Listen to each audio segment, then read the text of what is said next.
Hello guys, അപ്പോൾ നമ്മളിപ്പോൾ ഉള്ളത് ഊട്ടിയിലാണ്.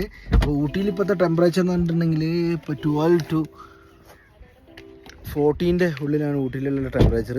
അപ്പോൾ നമ്മളിപ്പോൾ ഇവിടെ നല്ല തണുപ്പാണ്. നമ്മളെ നാട്ടിനെ അപേക്ഷിച്ച് അവിടെ കേരളത്തെ അപേക്ഷിച്ച് നല്ല തണുപ്പാണ്. നമ്മളിപ്പോൾ അവിടെ 27 മുതൽ ഒരു 38 വരെ എന്ന് പറഞ്ഞാൽ ടെമ്പറേച്ചർ പല സ്ഥലത്തുണ്ട്. അപ്പോൾ ആ സ്ഥലത്ത് നോക്കുമ്പോൾ ഇവിടുത്തെ ടെമ്പറേച്ചർ നല്ല കുറവാണ്. നമ്മൾ എ സി പോലും ഇല്ലാതെ നമ്മൾ അവിടെ എടുത്തത്. എ സി ഇല്ല, ഫാനില്ല, ഒന്നുമില്ലാതെ നല്ല തണുപ്പായിരുന്നു. ഊട്ടിയിലെ ടെമ്പറേച്ചറൊക്കെ കിട്ടുകയാണ്. പക്ഷെ ഒരു കാര്യമുണ്ട്, ഒരു രക്ഷയില്ലാത്ത ട്രാഫിക്കാണ്. നമുക്ക് ഒരു ഭാഗത്ത് പോലും ഒരു സ്ഥലം പോലും കാണാൻ കഴിയാത്തൊരവസ്ഥയാണ് ഇപ്പോൾ ഊട്ടിയിലുള്ളത്. അപ്പോൾ ഇപ്പോൾ വരുന്ന ആളുകളോട് തണുപ്പ് ആസ്വദിക്കാനൊക്കെ വരുന്നവരായിരിക്കും, പക്ഷെ വരണ്ടെന്ന് ഞാൻ പറയുള്ളൂ.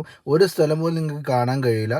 അപ്പോൾ നമ്മൾ അതും കൂടി ആലോചിച്ചിട്ട് വേണം വരാൻ. പിന്നെ മാത്രമല്ല, മെയ് 1 തീയതിക്ക് ശേഷം പുതിയ എൻട്രി പാസ് എടുത്ത ആളുകൾക്ക് മാത്രമേ ഊട്ടിയിലേക്ക് എൻട്രി ഉള്ളൂ. അപ്പോൾ അതും കൂടി ശ്രദ്ധിക്കുക.